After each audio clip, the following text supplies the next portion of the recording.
Pero syempre, bago lahat, ako nga po pala si Jack. Nga pala alam kung paano ako napunta sa pagnenegosyo. Pero isa lang ang gusto kong mangyari sa buhay ko. Umangat ng walang tinatapakan tao at mapuntahan ng mga lugar na gusto ko.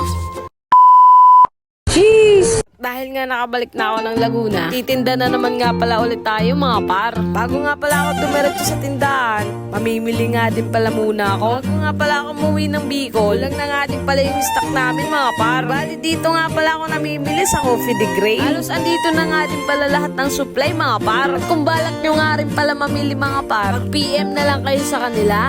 Di bali may Facebook page nga din pala sila mga par. Search nyo nga lang din pala yung Coffee de Grey at makikita nyo na agad yun. At nag-o-offer nga din pala sila ng barista training dito mga par. Mababait nga rin pala yung mga staff nila dito.